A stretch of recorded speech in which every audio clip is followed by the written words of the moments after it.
Hello, my name is Abe, and today let's take a look at Monster Train.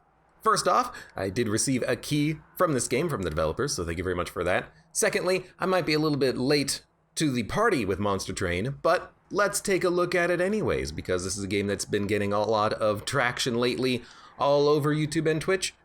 Let's take a look at it. Maybe you yourself have never seen Monster Train, you have no idea what it is about. Well, it is a collectible card game in the same vein as like a Slay the Spire or the Magic the Gathering, but it has some very unique gameplay elements that set it apart from either of those games. Let's play a quick run of the game, not actually doing a continuation. Let's just start from the beginning. There we go. Figured out how to restart the game so we can see all of the tutorialization from the beginning.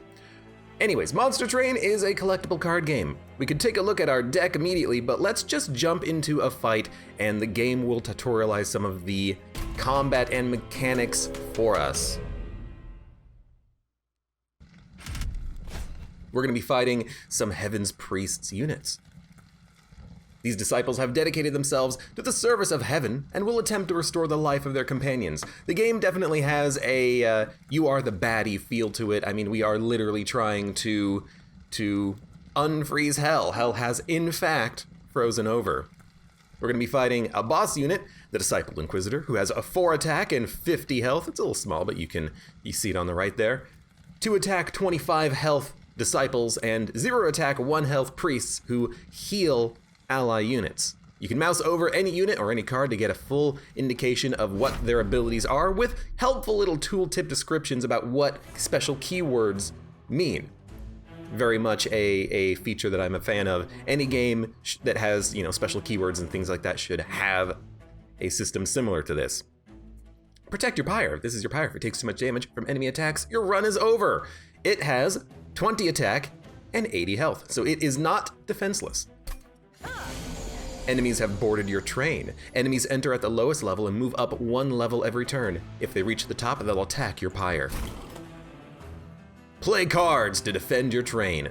You can summon units that can only be played once per battle. And then that's the tutorialization we have so far. So, 2 enemy units have entered our train. They will progress up every turn until they reach the pyre, and then at the pyre, they will just trade blows until all the units are dead. So we can place units to defend our train, to defend our pyre, to kill these enemy units that have invaded our train. We have 5 cards that we get every single turn, indicated by the +5 in the bottom left corner here.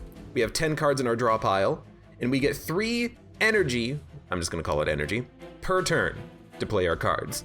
So we have 2 units, the Hornbreaker Prince and the Train Steward, and 3 spells that we can play targeted for damage. So we have a torch that does 2 damage times 3. Well, we have a Hornbreaker Prince who is a 6x2 attack, 6 health minion. We're gonna put him down in our lowest level of the train here. Each floor of the train has a limited unit capacity. The amount of space a unit will take up is indicated by the number of pips on its card. Combat previews are now enabled. First the pips. So that Hornbreaker Prince is a 2 pip unit. He took up 2 of the 5 train capacity here, or the floor capacity here. Our Train Steward, our basic minion in our deck, our starting card basically, is a 5 attack, 8 health minion who also takes up 2 capacity pips. We're gonna put him in the front to defend our prince here. And we can see from the combat previews what's gonna happen to the health of friendly and enemy units. Our unit is gonna take 2 damage. Our unit in the back is gonna take none. We're gonna deal 12 damage, and the enemy unit in the back is also going to take none. Now, 12 damage. Well, if you count, 6 + 6 + 5 is more than 12, but it's also considering the healing. The combat previews will consider all actions on a turn and give you the results. So the end result is that you're taking 12 damage, because 5 of that damage from our Train Steward is just gonna be healed by the priest. Well, we can kill the priest with a spell, because they only have 1 health and we do 2. And now you can see the combat preview has changed. Now this unit is taking the full 17 damage. Now there's nothing else that we can do, nothing else that we can play except for a single spell, so let's play that just to do 2 damage and then end our turn. At the end of turn, this unit should, I have the game speed turned up significantly. Current speed super ultra, current speed normal, thank you. So I apologize for that being a little bit too fast, but That unit hit, we hit him back. Enemy units attack first, we attack second, and the surviving unit moved up to the second floor. So they have 6 health, and they are, in 2 turns gonna make it up to the pyre to hit it. So we should ideally kill them before that time happens. There's another healer unit. Let's ice him with a torch. And then let's move up to the middle layer and then put down a train steward. They are just gonna be here to do more damage to this enemy unit. And in fact, what we could do is toss a spell at him. If we toss a spell at him, we should be able to do enough damage to kill them. And in fact, now it's got a beautiful red X. This unit is gonna die because they're gonna take 5 damage, but they're gonna attack first.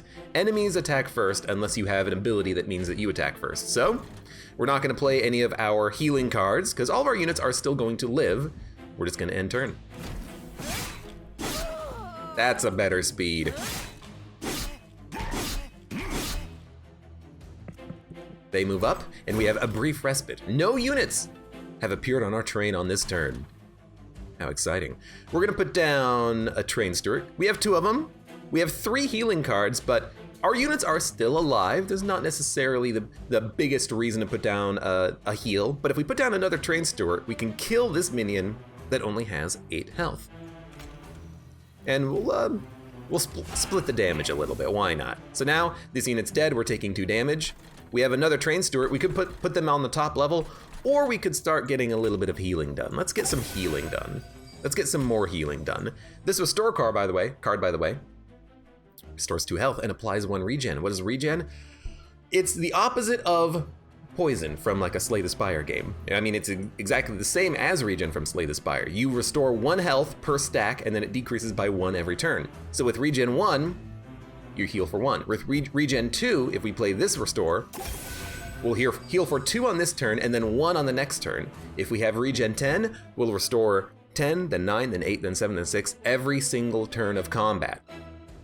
It's pretty good. So what we can do, well, let's talk about that in a minute. Because what's gonna happen here is, hey look, the boss unit, the final wave. This train will soon be mine.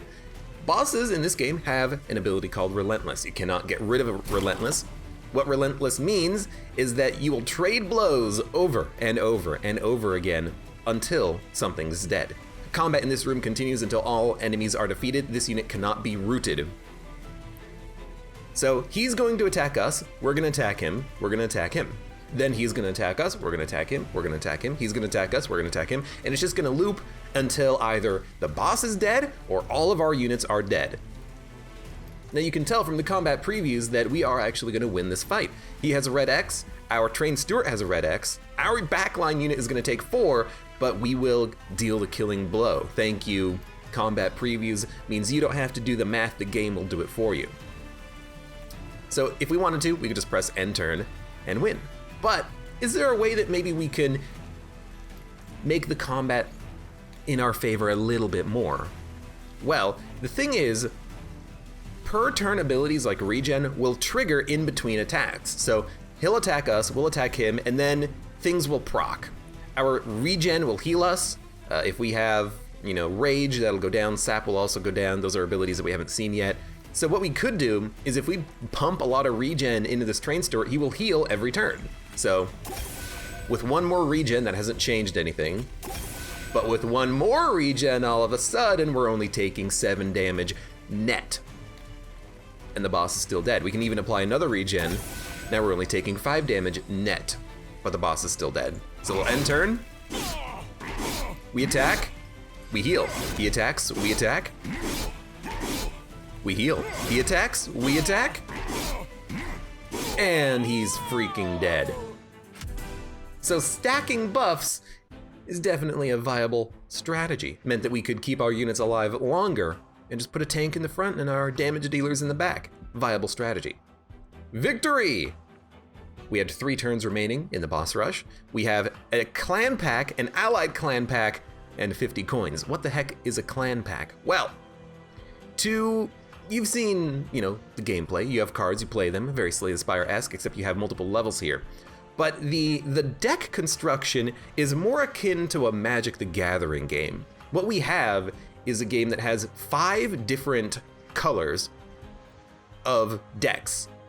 Right now we are a mix of red and green. We could be a mix of red and purple, we could be a mix of black and white, etc., etc. Just like in Magic, how you can have red, green, black, white, I think blue-red is a popular combination as well. So, unlike a game like Slay the Spire, where you have characters that have their own cards that they can collect, this is a lot more configurable. You can have whatever type of a run you want. There's many different combinations. I mean, there's 10 different combinations of colored pairs, and it actually does matter what your primary and your allied color is, because that determines your champion unit, your big boy. So you can have up to 20 different combinations of colors. It's a very interesting mechanic that provides a lot of different combinations of cards. You know, the red cards that we've seen are focused on attack so far. The green cards we've seen are focused on defense, because the green cards are the restore cards, the red cards are our torch cards. It influences not only your starting deck, but what cards you can collect, as indicated here. So we're gonna take a red card right now. Welder Helper. It's an imp that has a summon ability. Well, look at the left side of the screen there. Summon triggers when played, and armor is damage dealt before health. So we can apply 15 armor to a unit with the Welder Helper. We have Hornbreak, a spell for 1 energy that does piercing damage, which will ignore all armor and all shields. Or we could go with Ritual of Rage. 3 energy, but applies 6 rage, which gives you extra damage per stack that decreases every turn. So when you play this, it's plus 2 attack per stack, 6 stacks. So it's plus 12 damage, and then next turn it's plus 10 damage, next turn it's plus 8 damage. But it's really good on a multi-hitting unit like our champion. Our champion attacks times 2, so it's actually plus 24 attack when you play it. And then on the next turn it's plus 20, on the next turn it's plus 16. So that could be a very interesting card to take, but it is definitely expensive. Let's try it anyways. Let's go all out. Let's go risky. And here we have green cards focused on regen, buffing, and this one is just a little bit of damage plus control. So Wildwood Sap, 1 energy consumed to apply 5 regen. Consume is exhaust, is you can only play it once per battle. A lot of healing though. Could be good to put it on a tank on the front line and just let them soak up damage turn after turn. Vine Grasp, deal 3 damage and move a unit to the front. You could target your own minions to kind of change their order, or you could target the enemy minions to just kill a backline support unit, or Steel Enhancer. Enhance a unit with +3/+3. So on a multi-hit, that's 6 attack total. On a tank, that's a little bit of extra health and a little bit of extra attack. I like the regen though. Might seem boring, but I like it. I think it's gonna be very valuable moving forward. Now, look, we have a choice. We can go left, we can go right. What are our options here? If we go left, we have the choice of forging your units to gain new powers. We can upgrade the cards that we have, and we can get another unit, gain a Hellhorned unit. We have not added in any units, so yeah, adding in a unit might be a pretty good idea. If we go right, we can get money and then upgrade our spells, but we need a new unit. Let's go left. Okay, we have 2 choices. Horned Warrior. They're both 1 energy. They both have 2 capacity pips at the top. Horned Warrior is 30 attack, 4 health. Branded Warrior on the left is 10 attack, 5 health, but he has Rage 4 and Slay, add Rage 3 to friendly units. So he starts with +8 attack, essentially. So he's an 18 when you first play him. And then if he gets a kill, which is Slay, he will buff the attack of friendly units with a temporary buff. Very interesting. I have to feel like just a big, heavy hitter is what we want. So we'll go big boy. And then, Merchant of Steel, we can forge our units, we can upgrade our units. Now, if you've played Spire, there's gonna be a lot of references to things. You'll know that when you upgrade a card to do in one fashion. If we upgraded Torch, it would be, if this was Spire, it would be like, deal 3 damage. If we upgraded Restore, it would be like, restore 4 health, apply 2 regen. Nah.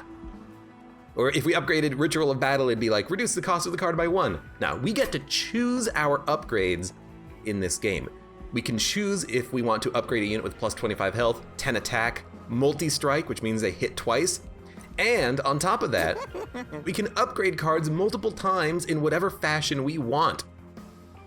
The game is very configurable with how you build your deck and how you upgrade your cards. So what are we gonna do? Well, we have 100 gold in the top left corner here. We can either add multi-strike to our big hitter and make them hit hard. We could give them more attack. We could give them more health. I mean, they are a little bit weak. They only have 4 health. So making them tankier would be very nice, especially with our prince. You know, he could tank in the front and the prince can do multi-hits in the back. I kinda don't think that's a bad idea. So let's give our unit plus 25 health, and let's give our unit another plus 10 attack, because why the hell not? So all of a sudden, we've gone from having only 5/8 train stewards to having a unit that costs the same amount of energy and is a 40/29. Monster Train has a lot of ways of getting strong quick. Monster Train is not a game where you're gonna be happy having torches that deal 2 damage. No, no, no. If these things did 20 damage, they'd be acceptable, but even then, you could go bigger. You could go further. Monster Train is definitely a game where you want to get as powerful as you can as quickly as possible, and you want to just steamroll over the enemies. So I'm gonna take the shop option here of purging a card. We could reroll, but we're not gonna have money to buy anything. We're gonna purge a card, which removes it from our deck forever. I think these train stewards at 5/8 are not really what we want anymore. What we want is our big horned warrior who's gonna kick ass whenever we play him. So we've taken the left path, we've gotten our options. Let's go to the next bit of combat here. Bar of Disciples. These spiked foes will make direct attacks more painful. Using spells from afar will let you fight without sacrificing your units. So the hero, the boss, I should say, I mean he's a hero, has 7 attack, 110 health. This shield unit in the back here has 25 armor, 5 health, and 0 attack. But this unit in the back has 1 health, 1 attack, and they buff everyone else with spikes too. So if we attack units when this unit is alive, we will take damage in return. So ideally, we would like to kill this unit every single time they show up so that we don't take reflected damage. Let's see if we can't make that happen. I will say, you know, another reason why I enjoy Monster Train, and I do enjoy this game, is that it's a lot more strategic than a game like Slay the Spire. Nothing against that game. However, because you have 3 different floors to choose from, lots of enemies spawning in, lots of cards you can play, lots of upgrade opportunities and upgrade decisions you have to make, it's very much a strategic game as opposed to just a game where you have to build your deck and then you just play the cards as they show up. We can choose where to play cards, when to play cards, what unit goes in front, what unit goes in back, where we play our buffs, etc., etc. There's a lot going on here that I like in Monster Train. Right now, for instance, what do? Well, this unit has thorns, and this unit in the back has 1 HP and is granting thorns. We can't kill him because we don't have a torch spell in hand. We could put down the Hornbreaker Prince, but we're gonna be taking 5 damage, 2 from the thorns and 1 from the unit in the back attacking. Well, ideally, this unit in the front who has 30 health, we would like to kill them instantly. My Horned Warrior could do that with his 40 attack, and then we would only take the 1 thorns damage, well, the 2 thorns damage instead of the 4 thorns damage, because he doesn't have multi-attack. But we'd have to put him in the front so he attacks first, before our champion unit. So now both enemy units are dying, we're taking 3 damage. And in fact, we can regen all of that damage we take just by applying some consume. And I kinda like the idea, actually, of having this frontline unit with 29 health be our tank. Keep the Hornbreaker Prince in the back, our champion, alive. Eventually we'll play that super rage card on him so that he gets like plus 28 attack or whatever the heck it was. So let's regen our frontline unit. And that card had consume. It's only available to play once per battle, but it will come back next battle. It's still in our deck. It was just consumed and exhausted on this one combat. So we'll end turn. We're gonna heal all the damage we take. And they're dead. Let's do it again. They 2 units have spikes now because of this unit in the back that has 1 HP. We can kill them with a single torch, and now all of a sudden their spikes are gone. As a result, we're taking a net damage of 0 because of our regen. We're gonna heal any damage that we take, enough so that we're gonna be at full health. Now, we could torch this unit in the back, but they're already dead, and because we're at full health, I actually just wanna stack up more regen. You know, this is healing every single turn. And if there's no point in playing the torches, let's just play the regen. Let's get the regen stacked up as high as it can get. You wanna know what Monster Train reminds me of? What game this reminds me of? Dude, perfect turn for Rage 6.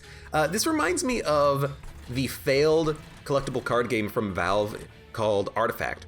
It's more of a Dota-like because you have to defend basically a pyre on each single floor, but this game has a lot of similar elements to that game. You have multiple different lanes that you have to protect. You don't have to in this game, but you play spells that only affect that certain lane. Enemies trade attacks on that certain lane. It's a very interesting design in Monster Train, and it fits. It works. It fits. Enemies come in through the bottom and move through your train to the top. You can choose where to make your stand and where to place your units, and it has that same feeling of Artifact, except it's, you know, a game you can play repeatedly without having to pay money for it. So I'm gonna play this Rage 6 card. We're gonna be doing 18 times 2 damage. The Rage does decrease turn after turn, but it's still a lot of damage. Well, and we're not gonna play Train Stewards or Torches, we're just gonna end turn. Final wave. So if we look here, the enemy boss is going to die. He's got a red X. We can just end turn and be done with it. But let's practice our strategy a little bit here. This unit in the back is gonna live. This unit in the back is applying spikes. If we kill them with a torch, we're gonna be taking less damage as a result. So I think we should kill them with a torch. All of a sudden, we're not taking any damage in our back unit, and our front unit is taking less damage. We can't play a Train Steward because we don't have the capacity for it. It's already maxed. So the only thing we can play is just a couple of regen. We take less damage, we stack up the regen, we end turn.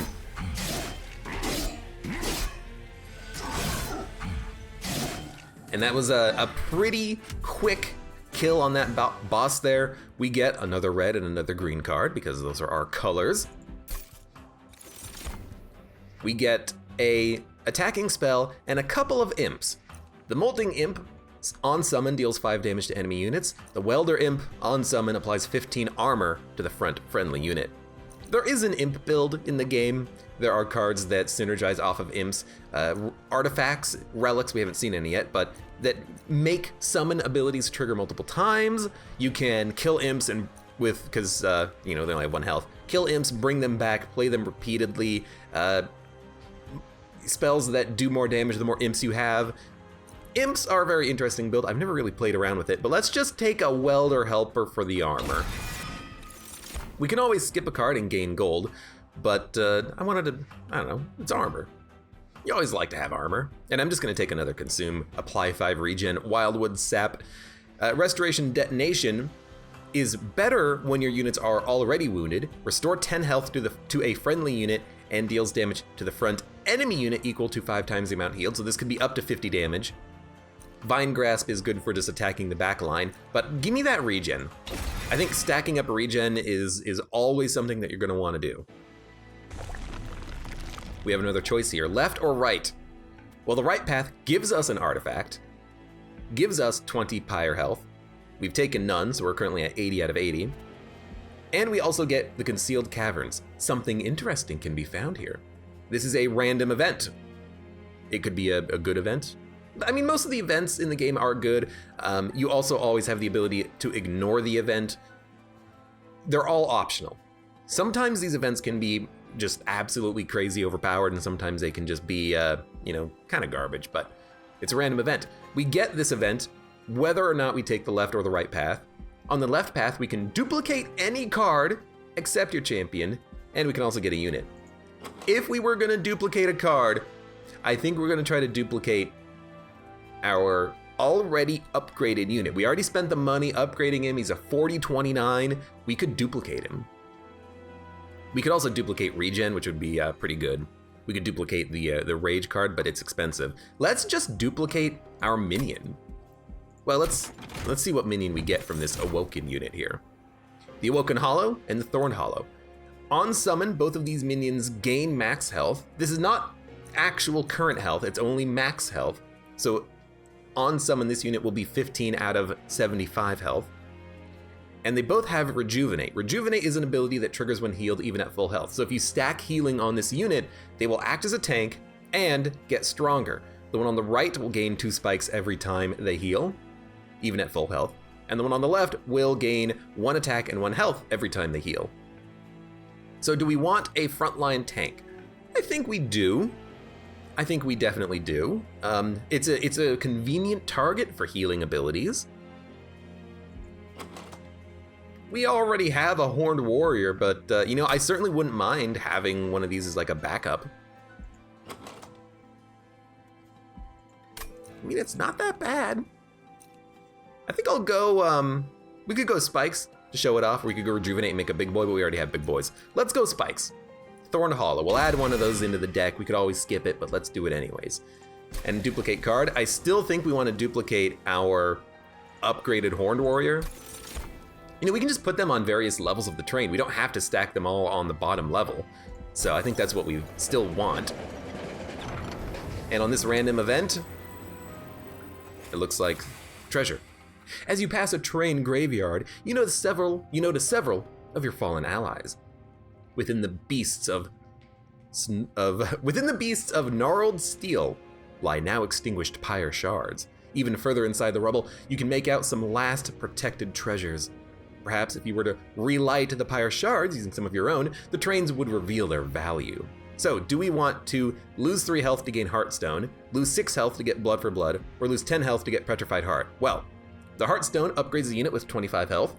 Blood for Blood, when your pyre kills a unit, restore 5 health, pyre health.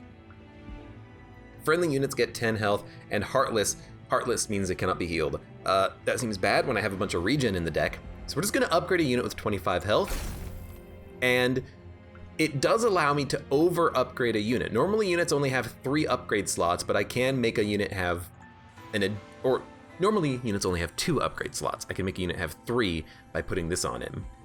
So I kind of feel like that's pretty good. We can make a 40-54 Horned Warrior. We could upgrade the Welder Helper so he has 26 health, but we'll upgrade one of the already upgraded cards. That seems like a good plan. Pyre Shard flickers to life. The treasures within now revealed as the pyre moves removes its final defense.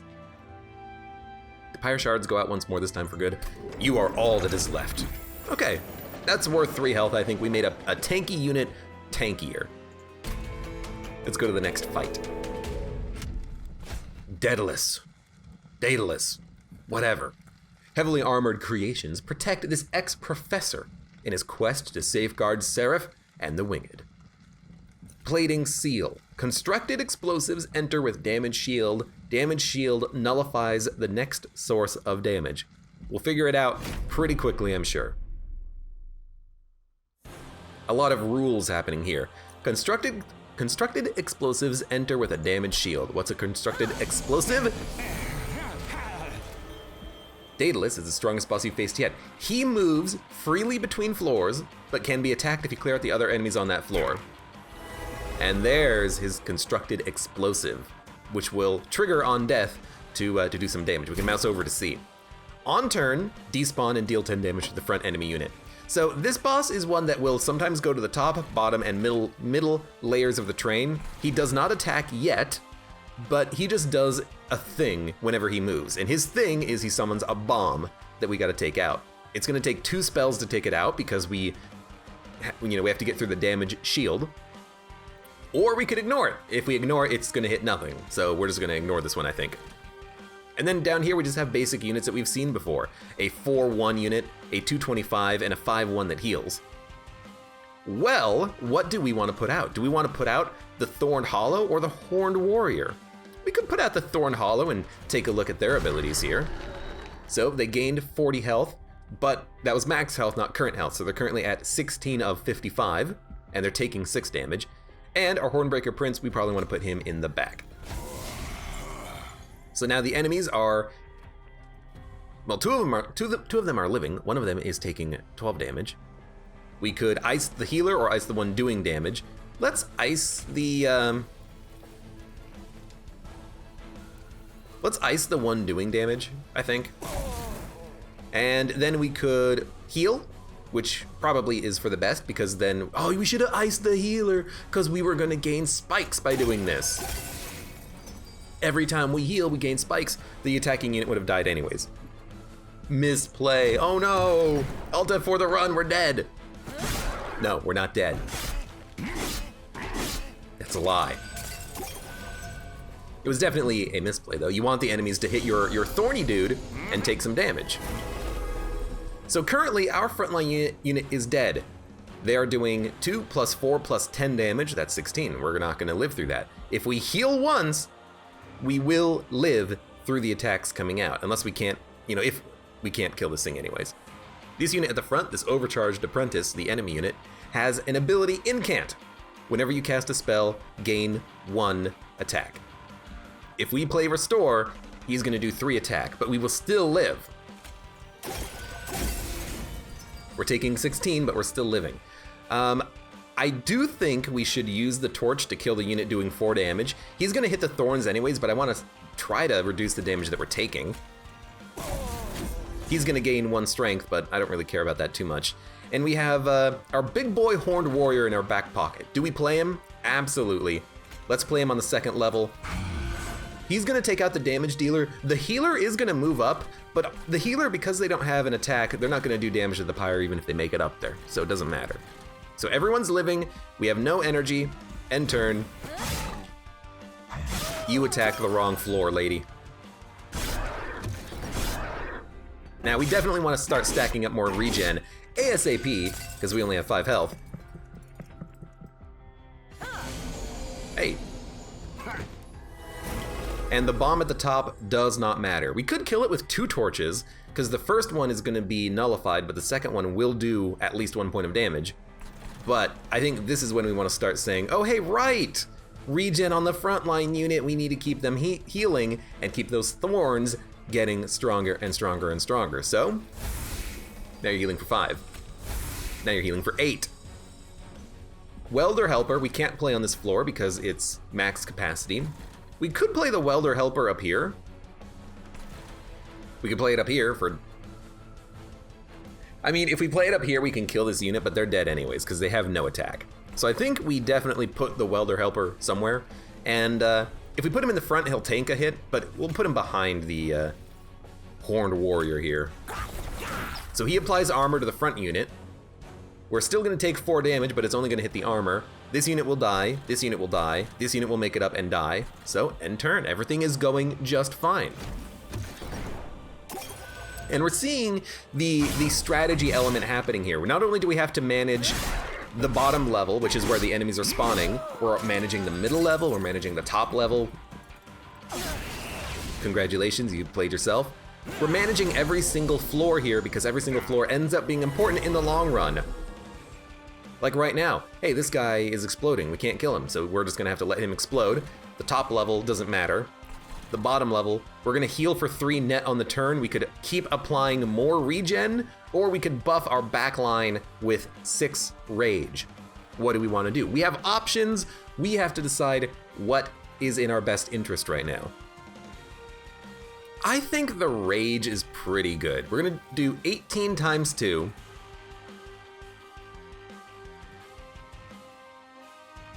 It's not enough to kill the frontline unit, which means that we're just gonna be hitting this guy twice with our Hornbreaker Prince champion. Because if we increase his damage to 18 times 2, he's gonna attack for 18, he's gonna attack for another 18. This unit will die, but we're not gonna hit the second one. So the second unit will live and get, sent up to the second floor if we do this, but I still think we do it. Now, we're only healing by 2. We're not dead. We have to pay attention to that because it's not like we have 15 health right now. We have 13 health. They're going to attack, and if we live at the end of turn, we'll regen. by 9. So if we make this guy too strong, he could kill us before the regen activates. We got to be a little bit careful about that. We can't just rely on the turn order +2 to guide us in our decision-making process. We have to use a little bit of mental arithmetic ourselves. But we'll end turn.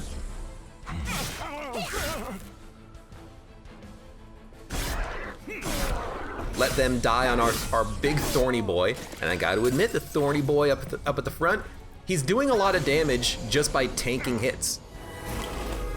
He is gonna die. We should try to prevent that. And we can prevent that by using 2 torches on this exploder that does 10. We're just gonna do that right now. And now we're healing for 2. Second level, you're dead. We're gonna take 3 damage. Bottom level, I wanna heal as much as I can, so it makes the thorns better. It keeps us living longer, it raises our health. I think that's a good call.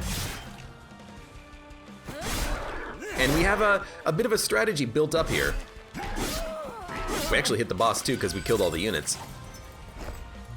Final wave, relentless. We have a bit of a strategy here. The strategy is we tank on the bottom layer and we have our Hornbreaker Prince do as much as he can. On the second level, we have a couple big boy hitters that kill anything that kind of make it past our bottom line. Now, if we end turn, we will live. The boss will die. We're gonna do 193 damage, red X. We could increase the damage we're doing with Rage. The boss only does 8 damage per attack. We could buff our regen to live longer, but I think we should just Rage. Which, because we're killing him faster, reduces the damage we take, and we're just gonna end turn and wipe him.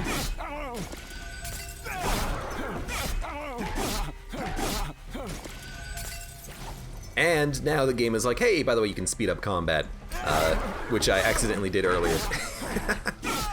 But we killed him, we lived, and we're gonna get some cool spoils. This was a big boss fight.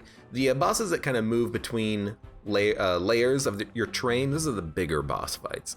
And since we got him, we're gonna get a major enhancement, a unit draft, and a rare card pack.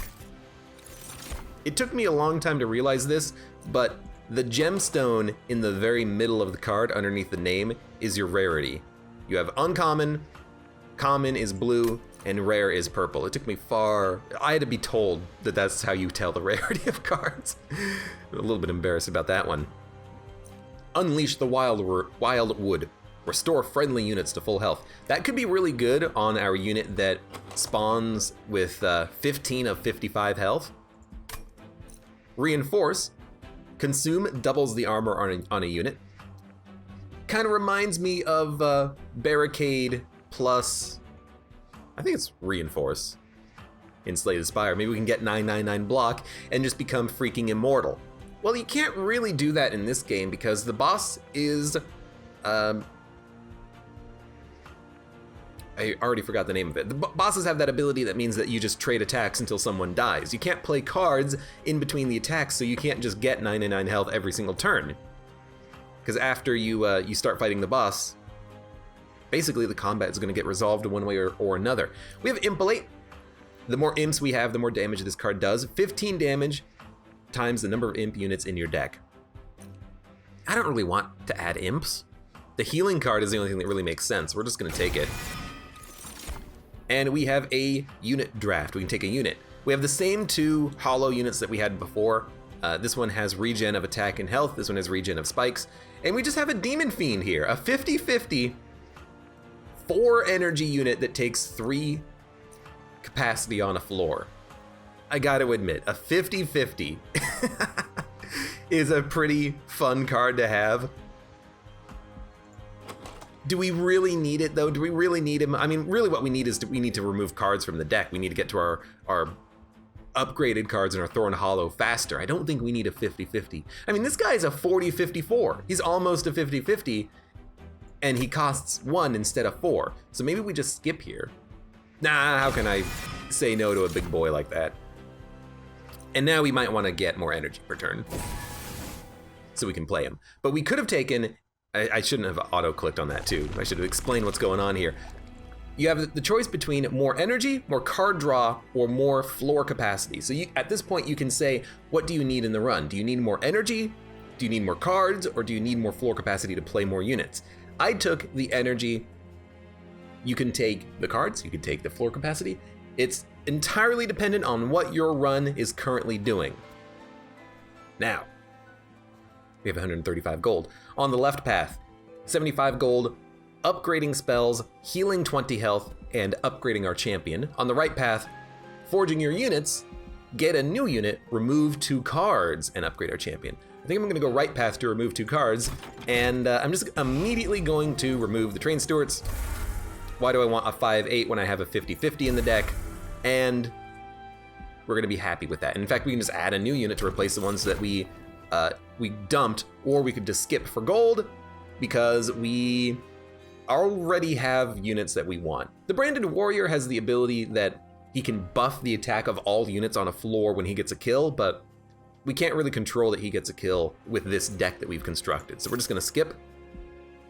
Let's upgrade our champion first. And the game, admittedly, offers you a lot of choice. We can choose whether or not we want to go from, we want to add a level of Brawler or add a level of Wrathful. Brawler will give him another multi-strike, so he'll be at 6x3 instead of 6x2. Wrathful will give him more base offense. He'll go from 6x2, which is what he's currently at, to 12x2. It'll give him more health, and also Slay, which is a ability that triggers when we get a killing blow. He'll gain armor if he gets a kill, and Revenge. Whenever a unit hits him, he will gain more offense. I think that because we have this this Rage card that increases his base attack, we want multi-strike so that he can do even more damage once we play that Rage card, which is actually easier to play now that we have 4 energy too. So we'll take this upgrade. I think it's the best one for us, and we will upgrade some of our units if we can. We could also just remove cards, but let's see what we got. Upgrade a unit with Quick. Quick means they attack before enemies. Battle Stone and Strength Stone are just basic stat upgrades. We could re-roll, but we actually can afford all 3 of these. So I'm like, okay, what if we upgrade the Demon Fiend? We make him a 50/50 quick unit. You know, I have to say, we probably want to upgrade a unit who needs more upgrades to be more useful, like the Thorned Hollow. Let's give him more health, more attack, and then he'll be a frontline tanky, you know, he'll have 20 attack, he'll gain spikes, and then if we get the Demon Fiend, he's a 50/50. He doesn't need 5 more offense. Making him quick would be awesome, but I don't think we mind not having quick. You know, it's not like we have any special abilities that we're looking to get out by killing quickly. It's not like we have any real reason to have quick, except to just try to kill an enemy before they kill us. But again, well, maybe I haven't said this, but enemy support units tend to be in the back. The tanky enemy units tend to be in the front. So quick. So what? We punch an enemy for 50. Enemies are going to have a lot of health. That might not be good enough. So I'm going to upgrade our Thorned Hollow. I'm gonna spend my money. And we could still make someone quick. We could make the Demon Fiend quick, which is funny. But maybe we just want to remove a card instead and say like, hey, Train Steward, I have better units now. I have much better units. Because we do, we have significantly better units. So now we've unlocked trials. The game has said, hey, the tutorialization is continuing.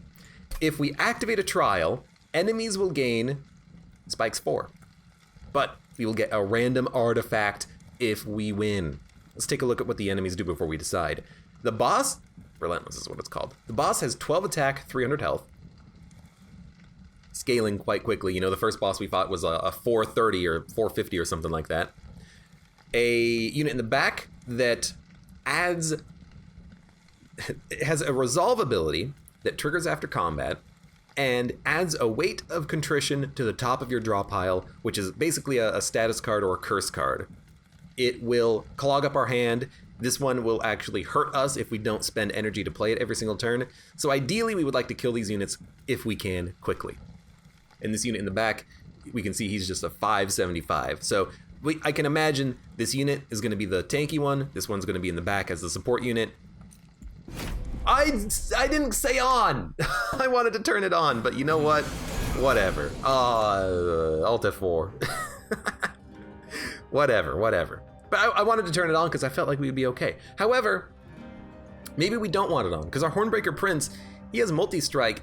He's triplicately affected by thorns. You know, if we give enemies thorns, this guy, he's gonna be taking 12 damage every single time he attacks. That he's gonna freaking die. So maybe we don't want to turn that on. Maybe I'm okay with that. So what do we play here? We can play 5 capacity worth of units. We can play our Hornbreaker Prince and the Demon Fiend if we want.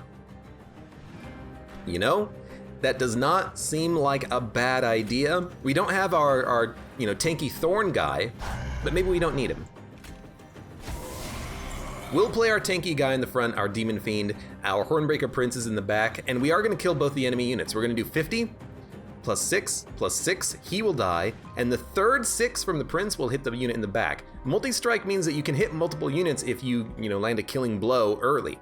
So 2 of the attacks are gonna kill the frontline unit, the third attack is gonna kill the back line. Get punched. And we got both kills. Fantastic. Hey, look at this. This unit is spawned up here, Collector.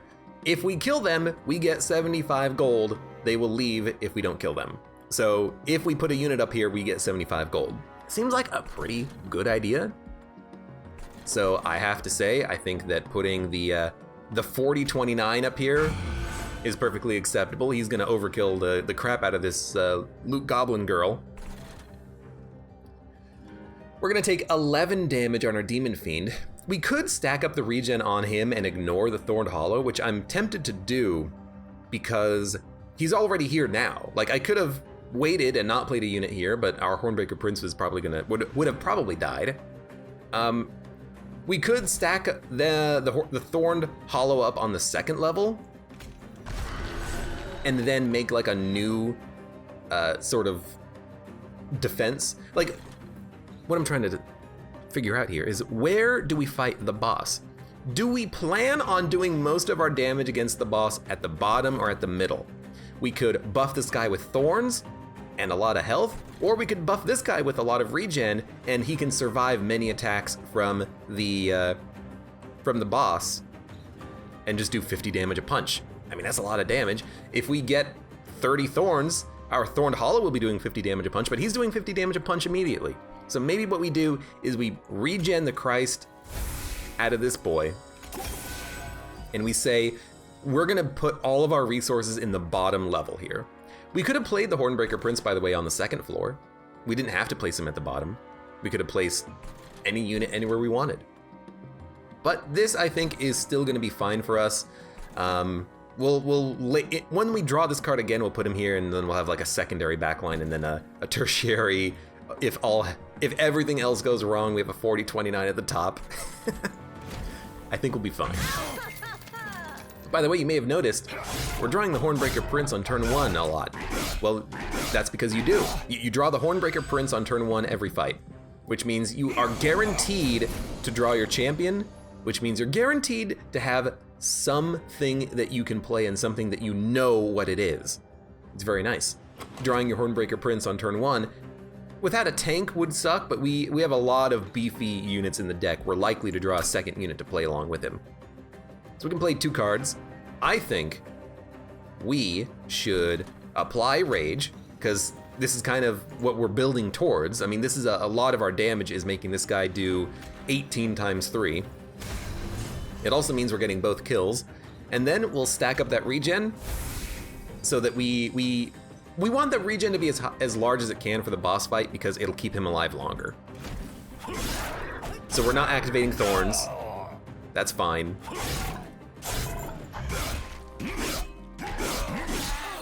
That 18 damage has really helped us out, getting 2 kills right there. And again, both of these units are dead and we're only losing 2. Who cares? We can actually play all of our cards this turn as well. We have 4 energy of cards and 4 energy to play, so let's kill you. Let's keep stacking the regen. And let's kill the unit in the back, because why not? Restore friendly units to full health, you know? There you go. You're now 65 with 2 thorns. I mean, that's the unit I took that card for, so I can't complain. A brief respite. The boss is gonna show up very shortly, so let's stack up the regen, end turn. Hello. Let's make this quick, shall we? So if we end turn, our backline champion's gonna live, our tank is gonna take 26 damage, and the enemy boss will die. Very nice. These units in the back only have 1 attack. It would be really great if they would just hit the thorns and die instantly, but they only have 1 attack. It's not that important. We can't summon the Welder Imp for armor because we already are at capacity. We could play a torch, but it's not gonna get a kill on anything. What we can do that's beneficial is we could apply rage to the boss. No, we're gonna apply rage to our prince and make him go from 12 times 3 to 24 times 3, which doesn't really change the overall net damage we're taking, but still. I could play a torch, or you know what? I could play you. Why? Why not? Regardless, it looks like we're gonna be fine here. We lost regen, we also lost a little bit of rage, but we have the damage in our Demon Fiend here. And our Prince to kill this boss and move on. We get a couple more cards, as usual, a little bit of gold. Vent, it's an X cost card. It deals 2x damage to enemy units. Good for crowd control. We have Hornbreak, which is a piercing attack. Did we already take one of those? We did. No, we took Ritual of Battle. Being able to do more damage to a backline unit would be nice to kill him quickly, but Vent kind of does that on its own with its AoE. Could also take an Imp, but let's be honest, we have units, we don't need an Imp. So it's really a choice between these 2 cards or skip. I kind of like the idea of an AoE. We don't have one. And the only spells that we have that do damage right now are torches. So having a cheap AoE would be nice. The piercing is really nice because it ignores armor, it ignores shields. I'm gonna go with the piercing. Restoration Detonation, restore 10 health, deal 5 times the amount healed in damage. Sharpen, enhances a unit with +4 attack and 4 spikes. This could be a good card. I mean, on our champion, it's +12 damage net, but the spikes makes it a little bit more playable on our big frontline tanks or the Thorn Hollow for even more spikes. I could see this. Glimmer is restore 2 health to friendly units and 2 damage to enemy units. This is kind of the AoE damage dealer I wanted, so let's take a Glimmer. So we can add a couple of good spells, and we can dump those torches now. We can get rid of them if we can, and make the deck better as a result. So let's go to the right path here. Forge our spells, we can upgrade them. We get a free artifact to negate the one that I didn't take. And we'll get a random event. We don't need Pyre Healing. We could get the gold and upgrade units, but our units are fine right now. We have not been having a unit problem, we've been having a spell problem. We can choose. Again, the game gives you a lot of choice.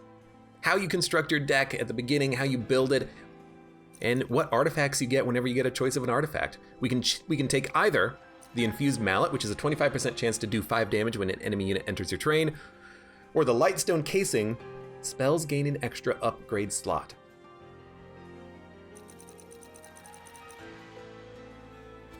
So spells would go from having 2 upgrade slots to 3.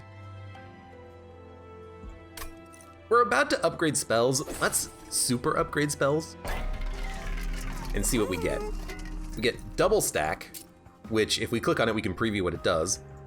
It would make the Rage card give 12 Rage instead of 6. It would make the Regen give 10 instead of 5. And we can also put it on the Restore cards to go from 1 to 2 Regen. So we can make a unit harder to kill, or we can make ourselves do more damage. It's a good upgrade.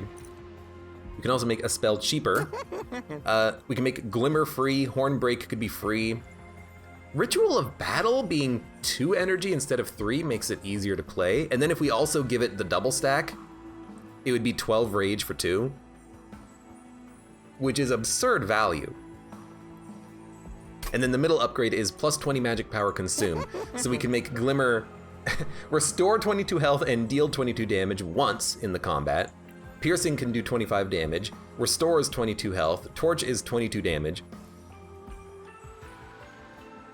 So you're seeing that you can really increase your power pretty quickly in Monster Train. You know, if you were playing Spire, the upgrades would be like, this card gets 50% better, you know, goes from 6 damage to 9 damage. I can make a spell go from 2 to 22 for a pittance, for less than 20% of my net worth right now.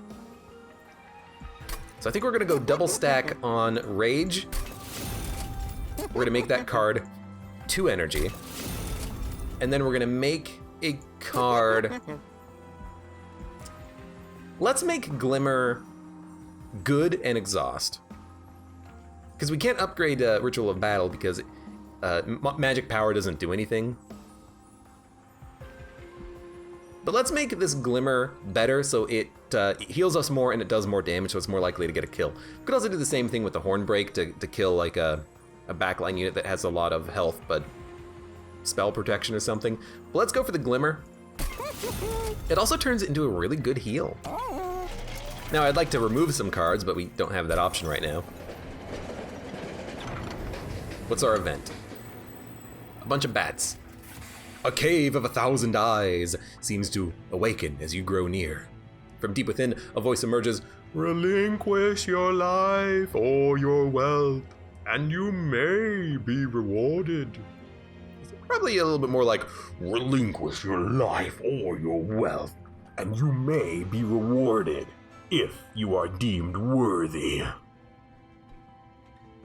We can pay money to have a chance of getting a free artifact, or health for a chance to get a free artifact. Well, we don't have the money, and we have not been taking much damage at all, so I think we can risk it. Your worth has yet to be determined. Only further tribute will sway us.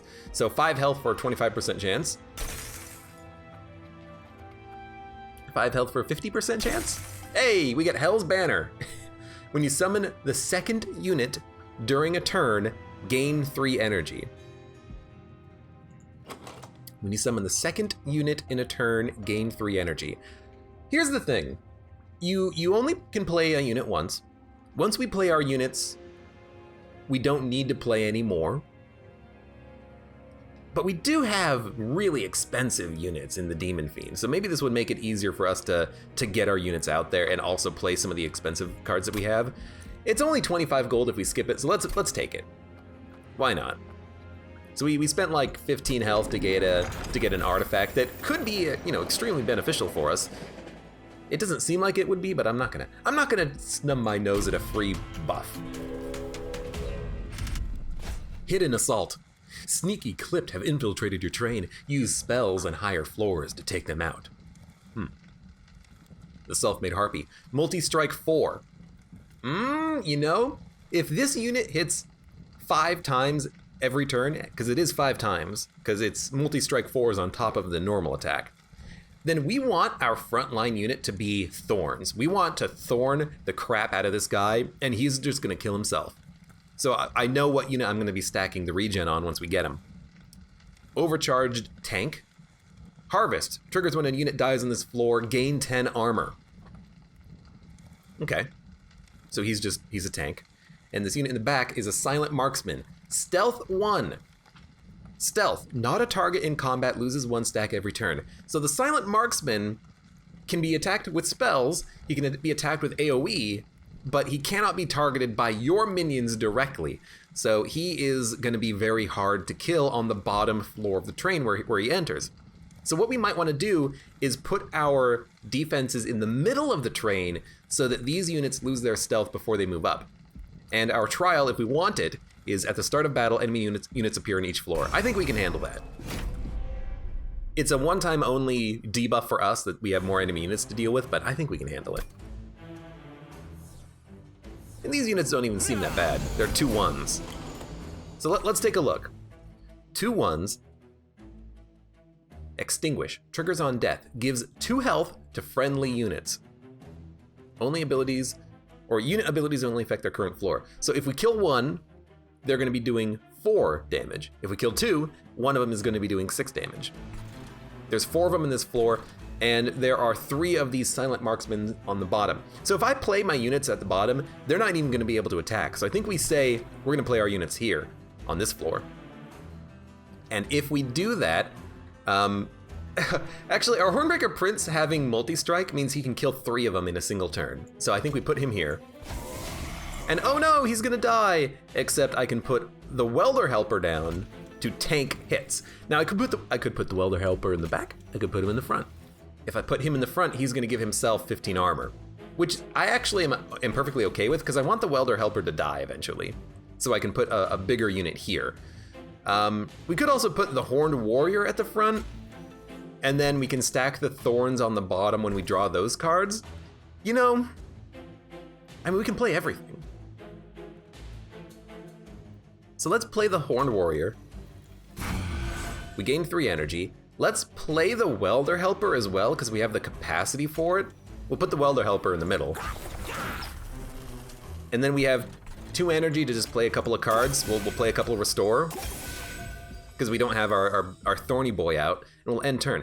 And I'm gonna put the Thorny guy on the bottom because I want the boss to kill himself on the Thorns, and if he survives and makes it up here, he's just gonna frickin' die on our Hornbreaker Prince with multi-strike. That's the plan. So I'm kind of spreading out a little bit here, but I think it's okay.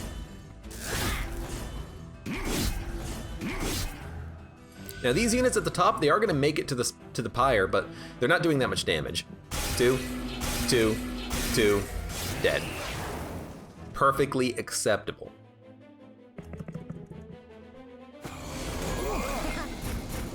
There's also a Loot Goblin up here, but again, our Prince, he attacks 3 times. We can easily kill a Loot Goblin just by basically passing turn. Our Thorn Hollow takes up 3 capacity on the floor, so we could put the Horned Warrior on the bottom and then the Hollow in front of him. So we'll do that. I have 3 energy. You know what? I'd rather not take any damage, so Torch, Torch, Torch, end turn. Yeah, we got the torches, we can play them. We're gonna smack you for 40. You're gonna live, but you're probably not gonna live on the 2nd floor. Welcome. Welcome to the party. And now we did in fact draw our Thorn Hollow, plus the ability to get him back up to full health instantly. So Thorn Hollow, heal up, and that 2 Thorns was all we needed, because now with 2 Thorns, these guys are all dead, even though we can't target them. We should have played the Demon Fiend before we... No, we couldn't have played the Demon Fiend. I was thinking we could get the energy, but we couldn't have done it regardless. Heal up. Now we want to dump our healing on this guy to get the Thorns up.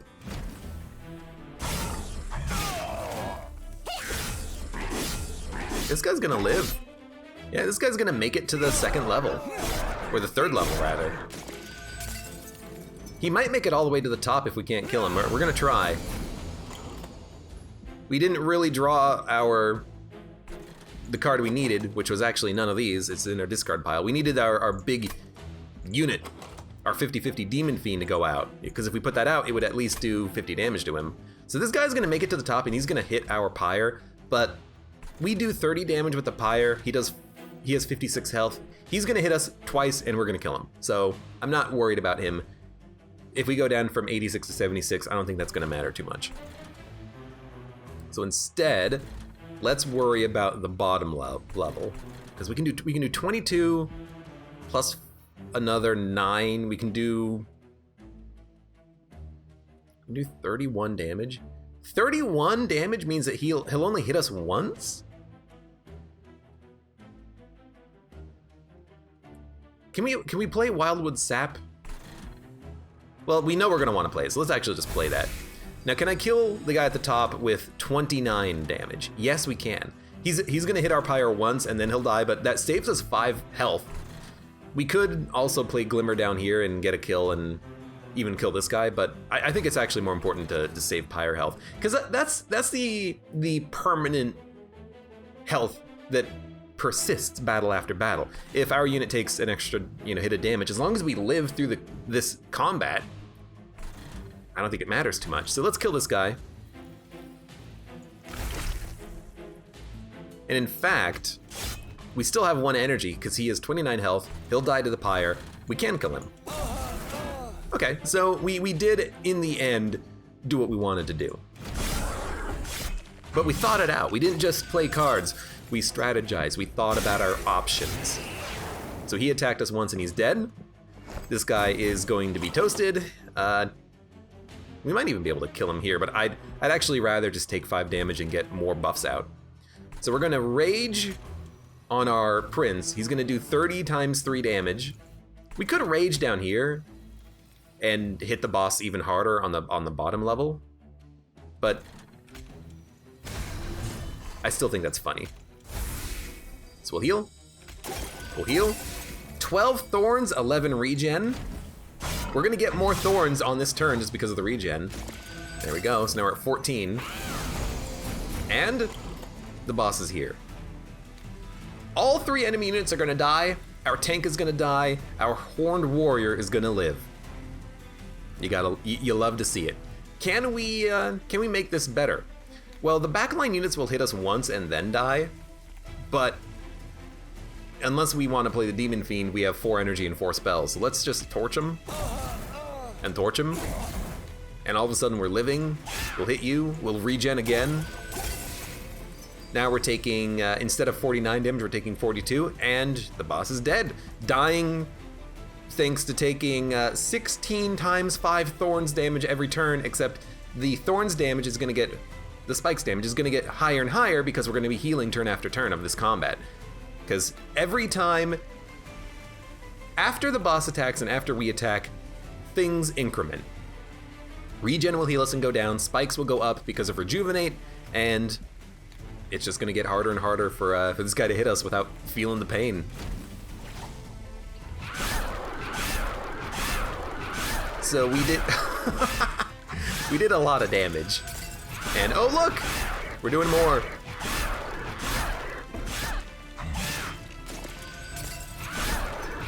We might die to thorns.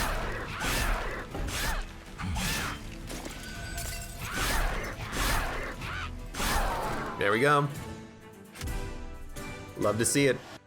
You know what I should do? I'm only noticing this now. I can raise the music volume a little bit. In editing this, I might have to reduce the volume quite a bit to make all the unit attacks not be freaking overwhelming in volume, but we'll just do this. So we got 150 gold because we did the trial, and we get Spike of the Hellhorned. Consume, apply 2 rage and 2 armor per energy. That's not a lot. Impish Scholar, return a random consumed spell to your hand. Glimmer consumes. The regen consumes. You know what? This is actually not a bad card just for that ability to get your cards back. Preserved Thorns, consume, add 3 sting spells to your hand. Sting does 5 damage to the front enemy unit and draws an extra card. Awaken, restore 30 health, regen 4. Focused Growth, restore 25 health, draw 2 next turn. I actually don't think we need any of these. We're able to play enough regen that I don't think we need more regen or more healing, and we might be able to get these back with that imp that we just added, because they consume. So let's skip. I feel like we are better served removing cards at this point, thinning out the deck, so we get only our best cards. So we can heal, upgrade units, and random event, or remove 2 cards, upgrade spells, and get gold. This is exactly what I want on the left. I know we don't get access to the random event, but we want to gain some gold, remove a couple of cards, and at this point we can probably get rid of a torch and a restore, or even just get rid of the torches, because the regen is still kind of important with the deck archetype we have here. So let's just get rid of 2 torches. They're kind of garbage. And we'll upgrade some spells. Upgrade a spell to gain double stack. Oh, I was really hoping we could make this 24 rage, but we can't. We could upgrade our our regen potions for regen 10. Sounds good. Upgrade a spell with plus 20 magic power consume. We can't upgrade Glimmer because it's already consume, I guess.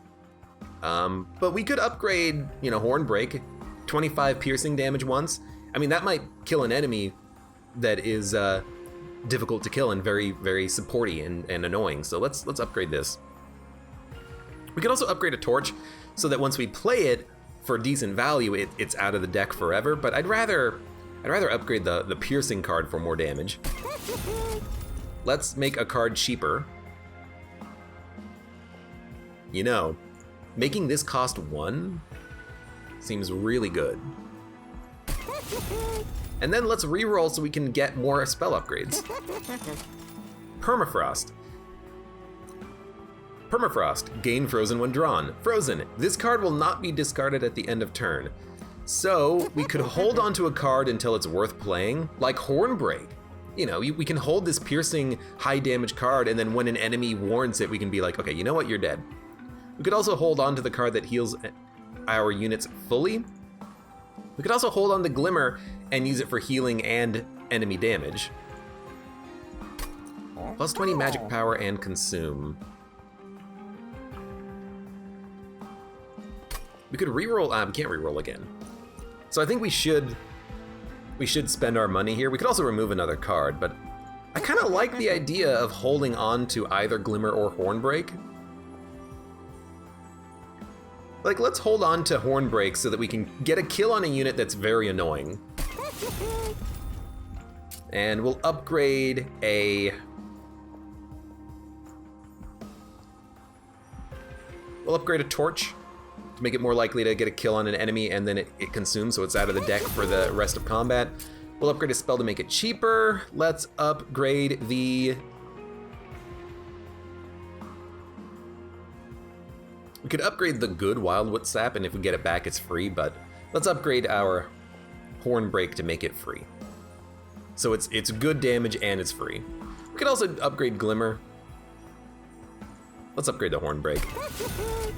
Sweet, so we spent a lot of money, but we upgraded the spells, which is what I think that we needed the most, because our units are okay, but the spells were a little bit weak. Fell the Wings of Light. Clipped Absolvers. Guard Fell to weigh you down with guilt before the warrior can make her killing blow. Remove these weights to thwart their assault. Scouring Crest. Fell and her allies will add Scourge cards to your hand and deck. So, curses again. We have to spend energy to play them. We actually didn't see these, because I think on the last time we saw this Scourge mechanic, we killed all of the units. But Fell has multi-strike, so we would like, again, to have that Thorn unit be the one that the boss has to kill. 10 times 2 damage is what this boss will do. They have 1,300 health. The scaling is getting ridiculous, but I think we can handle it. It's been a long freaking video already. One of the longer look-ats that I've done, but really I'm just kind of playing through a run of the game, showing it off. Fell and her allies will add Scourge cards to your hand and deck.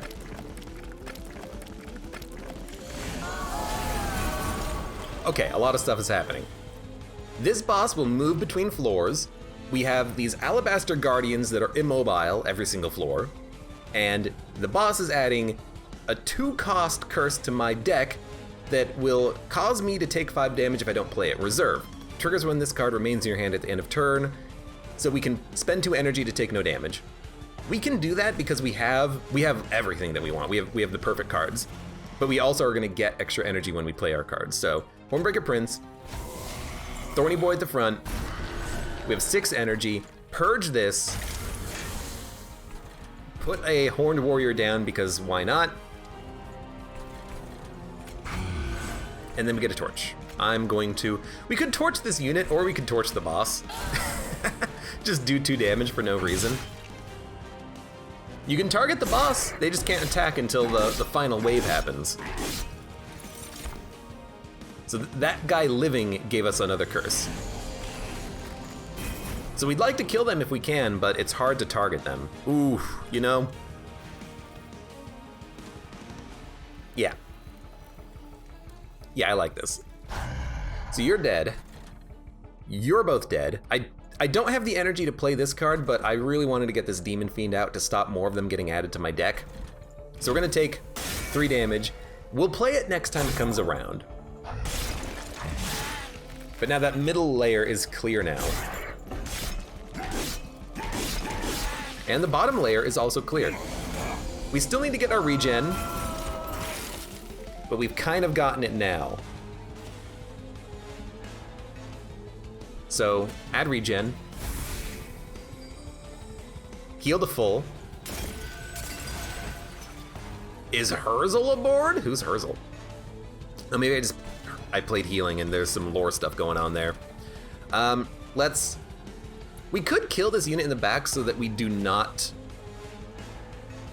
get another curse, but we kind of have the energy to play our curse cards, but we do want to get through the deck so we can play our gas. So I'm like, okay, what if we just ice you? Don't add another curse. We'll play this. We'll keep healing and getting thorns.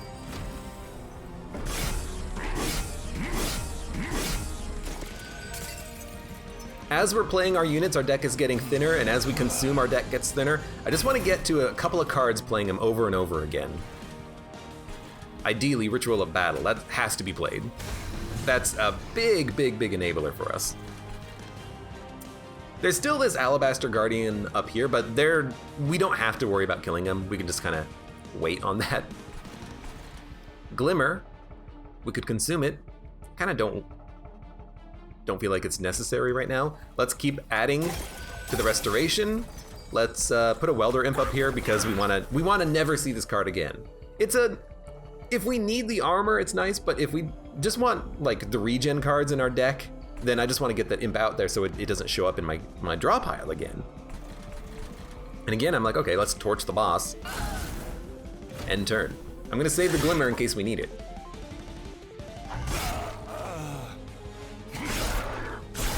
You're dead.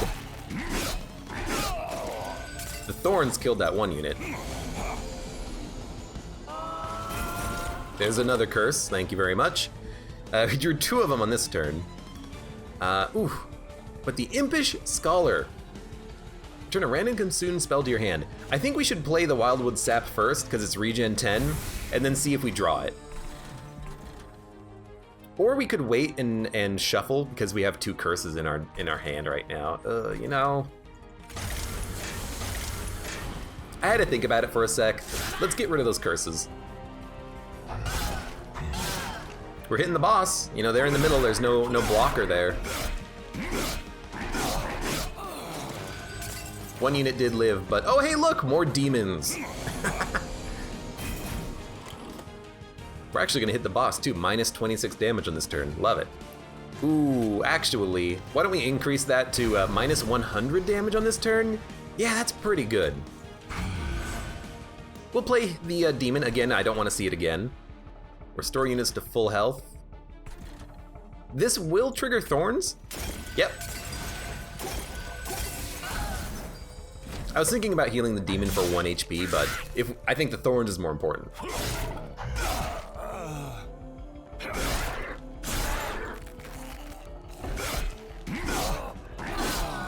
And you're getting punched twice. I love doing damage to the bosses before they even have their proper turn. And oh look, this boss is gonna take 1 damage now. Ultimate Penance, restore, end turn. I'm just waiting on that imp to give me the regen potion again. Final wave. The boss is going to die, and we're gonna take 55 damage.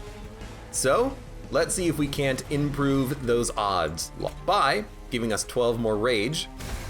Now we're only taking 36 damage. Let's get a consume spell back. It's regen 5, but it's still worth playing. Now we're only taking 16 damage. Now we're taking 21 damage.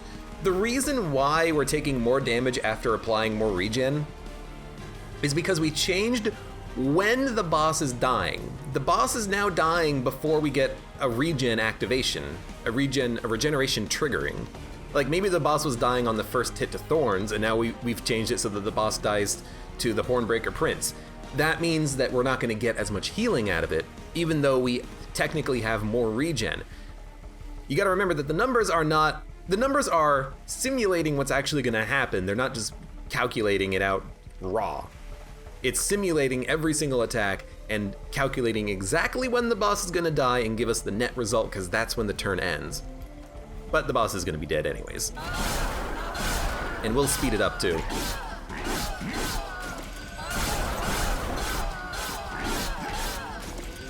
$28, 30 damage on a Thorn hit. We're doing 66 with the Prince. Told ya. Died to the Prince, and as a result, we got no regen on the final turn.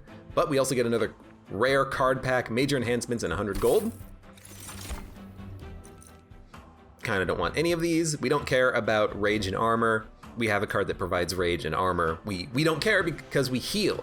Healing and armor are or regen and armor are kind of opposite sides of the same coin. But we've already focused on the regen. We already have one of these, and our units don't take that much damage. And we don't care about doubling armor.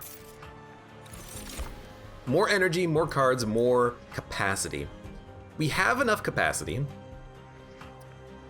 We could do with more cards, because if we draw more cards, we can get to our good cards faster. More energy means we can play more cards every single turn, but we still don't care about torches and stuff. I think we want more draw for a better chance of drawing what we need early. On turn 1 and 2 turn, it's like the most important turns for us. We need to get the right cards out at the right moment. Now left is gold, duplicate a card, remove 2 cards. Right is buying an artifact, healing, and a random event. I kind of like left path for the upgrade. We could upgrade our Hornbreak, our Glimmer, our Impish Scholar. No, we should upgrade the upgraded Wildwood Sap for more freaking regen. Stack up that regen. Regen is very powerful because it triggers in between boss attacks, so you can keep your units alive for long enough to get the kill. So I definitely think that's what we need. I definitely think that's what we should go for here. So I'm gonna remove the torches because we have better attacks, and one of which is a retain attack. It'll stay in our hand until we play it. Champion. And we can upgrade our champion to 6 times 5 or 12 times 3 with more health, and when we kill an enemy we gain armor. I don't care about gaining armor because, and I don't care about revenge because he's in the back. This guy is never in the front line. We want him to hit as many times as possible because that rage that we apply thanks to that card that we have just gets multiplied. The Penitent. These purifiers will burden you with the weight of your sins until your penance has been paid in full. You deal 5 damage, but you have Revenge. Gain 1 attack whenever you're damaged. So the more we hit this guy, the more damage he's gonna do to us. Kind of bad with the multi-strike hero that we have, but I mean, if we're hitting for 50 times 5, we're still hitting for 250 every single turn. Steel Wings. 100 armor, but only 15 health, and we have a spell that actually bypasses armor, so these guys don't seem that bad. There's actually another unit back here. Let's take a look at him. Resolve. Add a self-mutilation card to the top of your draw pile, so these will add curses. Okay. Did I turn that on? I really meant to turn that on. I'm clicking too fast. Whatever. It would have given us 400 gold, enemies would appear on every single floor. We could have done it. Oh well, let's not worry about it. Now what do we do here? Do we put down the Demon Fiend? Well, I don't think we put down the Hornbreaker Prince on the bottom floor in the back, in the front, because he'll die. But do we want to have the Hornbreaker Prince behind the Demon Fiend or behind the Thorned Hollow with spikes?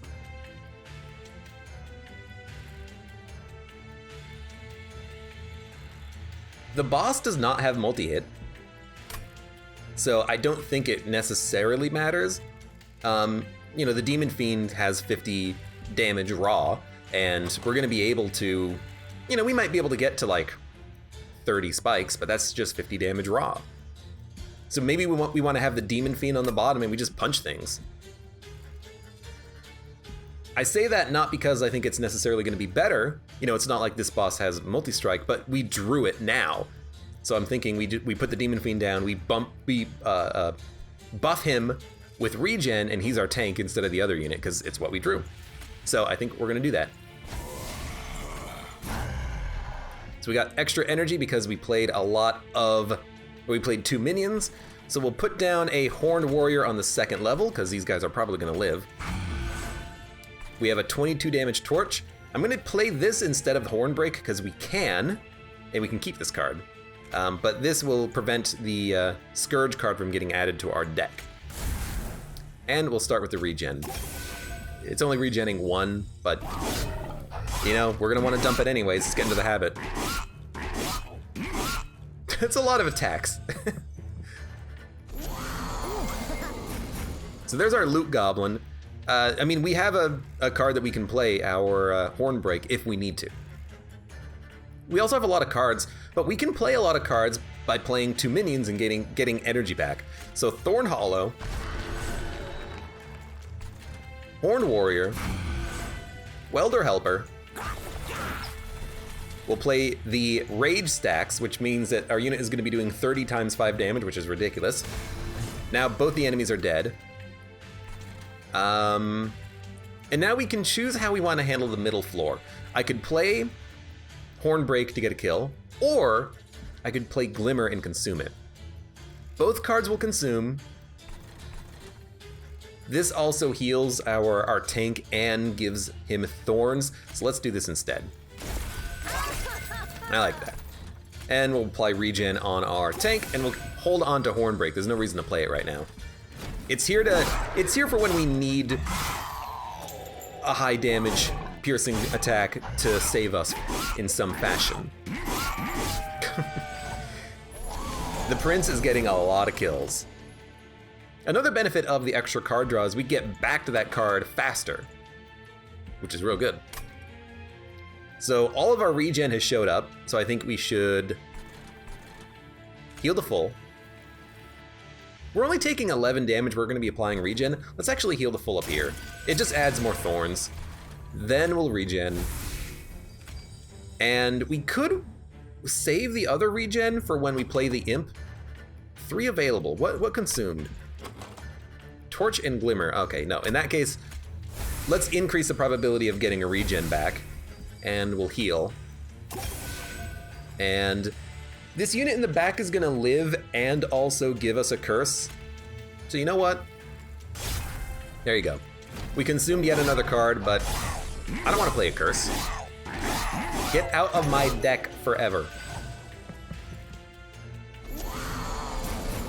Now another one's back, but he's dead.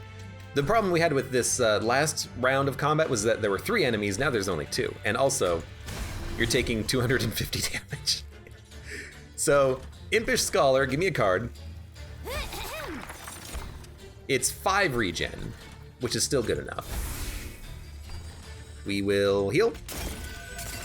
Add to the thorns. Increase the regen. You're gonna live, but you're gonna die on the next floor anyways.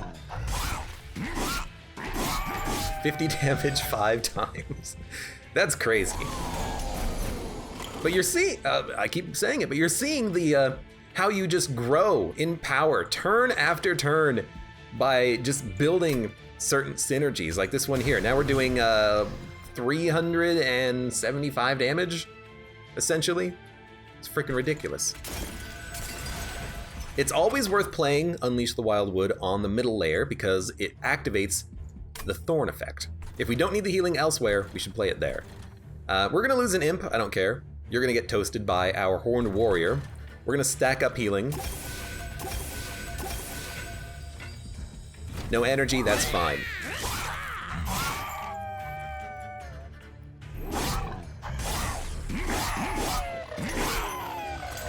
That demon! He's keeping it going. I mean, here's the thing. Our deck is 7 cards, so we know that we're drawing Restores, Unleash the Wild, and Ritual of Battle every single turn now. Now, unfortunately, we didn't draw the one that I wanted, which was the Rage card, but we can still add more regen. We know we're gonna get rage next turn, which is fine. And now we're doing nearly 400 damage in a single turn. You gotta love it. So every time we hit him, his attack is gonna go up. And even though we're hitting him with multi-strike, every hit is 92 damage. We're fine. Well, the rage is actually gonna go down every turn. Now he's doing 11, but there's 90 times 5. That's 450 damage. Yeah, our prince, when we keep him alive in the back line, he is just out of control. Consume, apply rage 3. How much rage does our other card apply? Rage 12? What do I care about rage 3? Inferno, do 100 damage to friendly and enemy units. This only affects a single floor, so you can play this to just wipe a floor, but we don't need it. We don't need 4 energy when we play an imp. So we're gonna take nothing there. Wildwood Custodian, draw 1 extra card every turn. That would get us to a point when we're drawing our entire deck every turn, but we could also do that just by removing a couple of cards. So I don't think we need this. Apply Rooted to an enemy unit. That means that they will not move up to the next floor at the end of their turn, so we have more time to kill them, but bosses are immune. It's free and you draw more next turn, so it could be worth playing, but we're already killing enemies super quickly. I don't think we need to hold an enemy behind. Restore 30 health, apply regen 4. This is a pretty big regen buff, but it's also expensive. So I'm gonna say no. We already have good cards. We have enough, I think. We apply regen kind of right now just by quickly buffing regen with the potions and then keeping it up with the restores. Regen 4 for 3 energy is too expensive. And again, we're drawing our entire deck every single turn after we play everything, so I don't think we need it. The Crucible. There's lore here too, but I haven't been following the lore. We can get an artifact, 20 health, and upgrading spells, or gold upgrading units and a random event. Dude, we need spells to be upgraded, and we need to remove cards, which we can do at either shop. But like our units are fine. What we need is upgraded spells to make them more powerful. So we're gonna heal, get an artifact. When you play a spell, spells in hand that cost less are reduced to 0. So we could have taken that spell that costs 3 and get free other spells, but gain 4 stacks of armor every time it is applied. We don't apply armor. And our expensive spells only cost 1 anyways, so, but I still think you take Anvil because we can make a spell good but expensive. So I don't know. The other thing, it just doesn't matter, we don't apply armor. Upgrade a spell to gain holdover. When you play it, the card is placed on top of your draw pile next turn. It's fully upgraded. I would have absolutely made this hold over and we could draw it every single turn. We can't, so we're not gonna do that. Plus 10 magic power on a Glimmer. Now it'll do 32 damage. Yeah, I'm fine with that. Make a spell cheaper. In a sense, we might as well. If we make a restore cheaper though, then we can play more cards every single turn, I suppose. Because the Glimmer only gets played once. So we'll make a restore cheap. Hold over. Restore unit to full health could be nice to hold over. We could always just not play a card, and then every single turn we'll draw more of the other cards that we have, but I think we just reroll. Double stack, yes please. So now we have 3 potions that all have double stack regen, which is exactly what I want. We could also double stack the restore, so it applies additional regen when you play this, but I think the burst regen is a little bit better.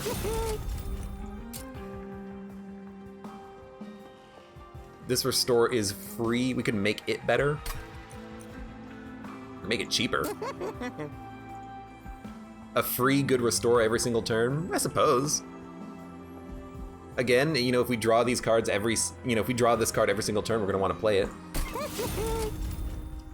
Upgrade magic power. I think you just go straight to the Glimmer. 42 damage, it's pretty good. And we'll remove one of our bad restores. And the deck is getting mighty thin and mighty good. I think this might even be the last fight too. Seraph the Chaste. The end is near. This incarnation of Hell's greatest foe has the power to cleanse all units of effects which don't benefit Seraph. Seraph will remove half of buff and debuff effect stacks. So that means that randomly we will lose half of our regen and half of our thorns. So this is going to be a very tough fight because it kind of counteracts exactly what we're building towards. It's also going to remove the buff of rage, and this unit has 2300 health and it does 30 damage a turn. So this is going to be a very tough fight. We might lose because this perfectly counters what we build for, but we're going to try.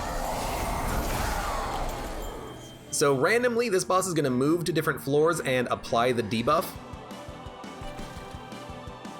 We'll see if we can make it work. So now the question is, what units do we play and when do we play them?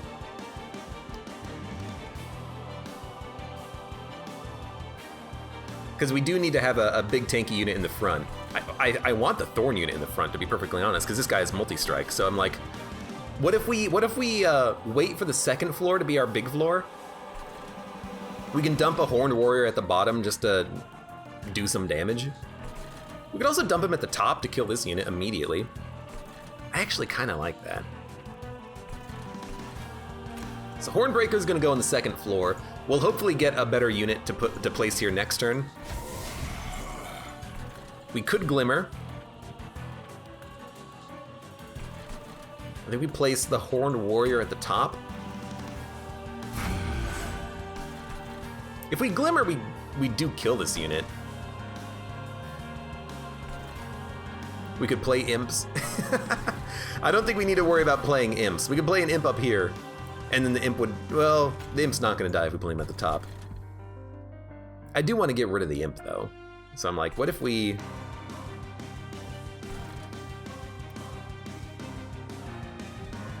Let's Glimmer. Make it more likely to kill these units. Apply Restore.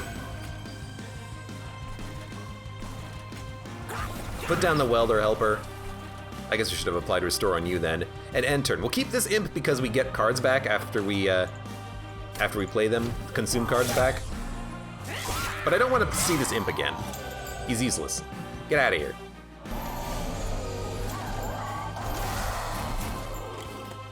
You summon another unit. Annoying. But we did get our Thorny Boy, which is exactly what I wanted. So Thorny Boy goes out. He gets healed to full. The Thorn stacks are going to start. And we could also wait to play the regen until later. You know, if we wait, then we'll be able to play them without their stacks getting reduced, which might be what we want to do. Because if we play this card now, it's going to get consumed, and then it might get halved 3 times before the boss decides to attack us. And if that happens, then the regen is mostly worthless. So we might, in fact, want to just use basic restore cards to keep incrementing thorns, and we'll wait for the regen for later. You, I am going to put down here, I think. Can also put you down because we gained energy. Forgot about that. So, I mean, our bottom line's pretty tanky. We're not hurting the boss yet, but we will eventually. We need to apply Rage to our champion before he can start doing any good damage. Thank you.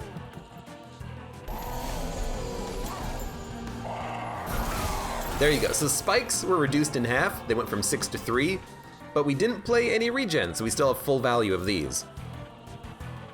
We'll restore.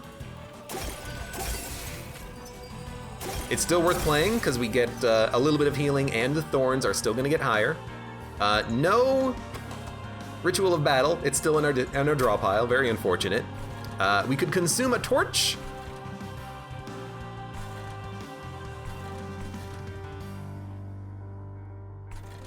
Let's consume the torch. This means we can hit the boss for a little bit more damage. Actually, what we should do is just hit the boss with the torch. There you go. And we're not gonna play regen. We're gonna wait on those for later.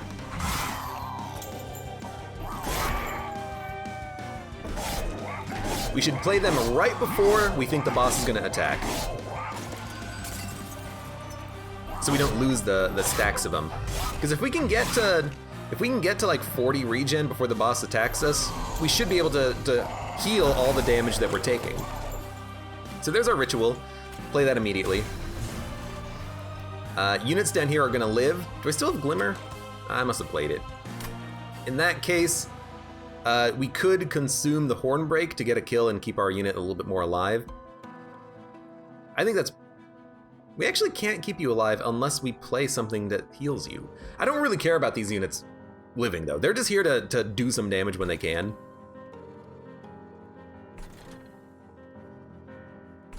We want to play the Restores.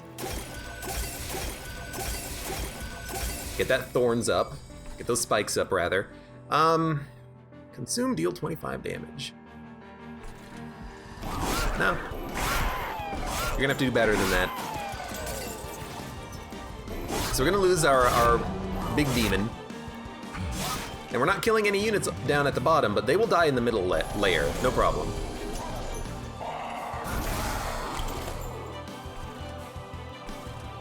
So do we think that the boss is gonna attack soon? Should we start stacking up the regen?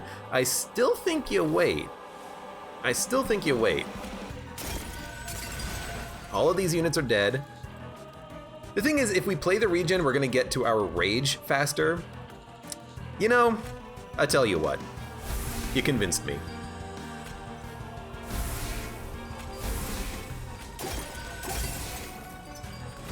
Let's get the rage up now. That way we can, let's get the regen out now. That way we can get the rage cards faster.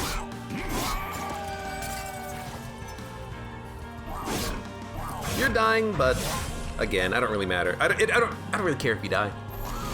I hate to say it. Now, of course, as soon as I play him, you immediately go to the middle and are like, okay, you know what? Let's just remove all stacks from here. You freaking dick. We did get Ritual, though, which means that all of the enemy units are dying. We're not hurting the boss yet, though, which is highly unfortunate. However, nah, we're still not gonna hurt the boss. Restore to full health. I am going to play that, just to keep you alive a little bit longer. We'll keep the regen going. Still not gonna play this card. Actually, if I play it, we should do some damage to the boss, so you know what? Let's use this to go through his armor and kill the frontline unit. Now we're doing 80 damage to the boss. Is it great? I mean, we spent a 25 damage card to do 80 damage. That feels pretty good. That feels acceptable.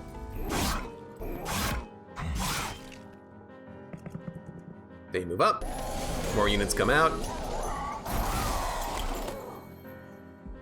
We got the full heal card again. They're doing 28 damage, so I can keep him alive by playing this. He'll have 29 health. Does it really matter? Because he's only doing 40 damage to the frontline unit. It's not like he's really killing anything. Let's play the Imp. We got Hornbreak back. Not really what I wanted. I mean, we could just play it right now. Kill their tanky unit. Heal him to keep him alive. Keep the regen stacks going. And now we have 6 cards, and we're drawing 6 cards every turn. So every turn of combat, we're drawing our entire deck. Which is really nice, because what it means is that we have a set number of cards that are buffing us every single turn. Which means we're always healing this guy to full, we're always applying regen, we're always applying rage. Okay. So we're always applying rage, we're applying regen.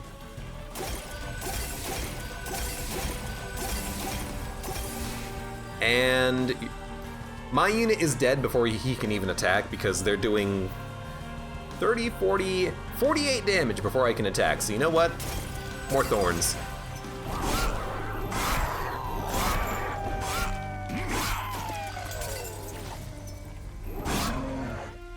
And here we go. This is it.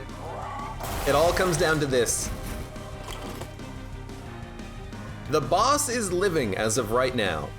They're taking 2,066 damage, but they are living and our units are dying. I think if we buff our rage one more time though, now we are living and they are dying. Can we get even better? Can we keep our Thorned Hollow alive? Well, this is gonna give us more thorns.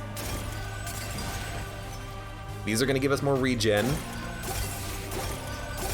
And now we're living. We're living with 2 health. And now we're living with like 8 health. It's as good as we can get it.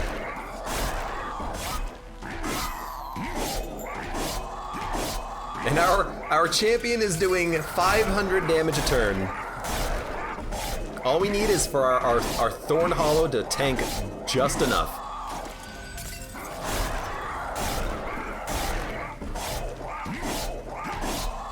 Live for one more turn. I mean, we know what's gonna happen. We saw the combat preview. There we go. Our champion didn't even get the kill. The Thorn Hollow got the kill, but you know what? You deserve it. You were frickin' punched in the face a lot.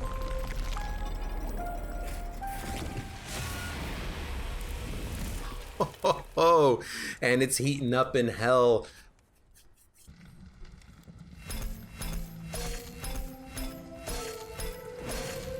That was a good run.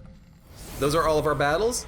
We unlock Covenant, which is Ascension mode. There is Ascension mode in the game from Slay the Spire where you can get a more difficult run every single time. There's 25 levels of Covenant ranks, and each one makes the game progressively more difficult. So heck yeah. On level up, of course, we have experience. Well, we have experience, which levels us up, I should say. It unlocks new cards and new relics. Excuse me. So we have March of Shields unlocked. Move a unit to the front and apply armor 10. Could be played on our units or the enemy units. And a relic. Summon abilities trigger an additional time. Definitely, primarily, I think, for imps. Get some imps, double the summon effects, and then all of a sudden you're bringing back 2 cards with that imp that, you know, brings back consume cards. We get some more unlocks. Impressive. Sacrifice an imp to do 50 damage. Definitely for an imp build. And the Unbroken Horn, conserve energy between turns. Actually would synergize with that flag that we had that gave us extra energy when we played 2 units, because that energy would just be conserved for turn after turn. And we also leveled up our... Well, we leveled up both our red and our green because they were both a part of our deck, but mostly we leveled up the red because we had the red champion. If we had a primary green deck with a secondary red, then we would have gotten more experience on the green side of things. Spreading Spores, apply Regen 2 and Spikes 2, add a copy of this card to your discard pile. It's expensive, but what if you were to upgrade the card to make it 0? All of a sudden you have Regen 2, Spikes 2 for free that duplicates itself in your deck. So you can really go down that Regen Spikes build by upgrading this card. Gnarled Root, gain 1 stack of spikes every time it's applied. Very helpful for that Thorn Hollow that we had, because instead of gaining Spikes 2, it would gain Spikes 3 every time it's healed. And there you go. Rejuvenate triggers 80, new record. There's some meta progression stuff going on. And we can see all of our victories for all of the combinations of primary and secondary, card collection, and the experience for level up progression displayed here.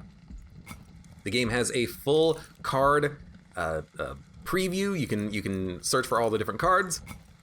You can take a look at what all the different upgrades for your champions give you, and there's a secondary champion that we haven't used yet. All of the artifacts, scoreboard, and there you go. That is Monster Train.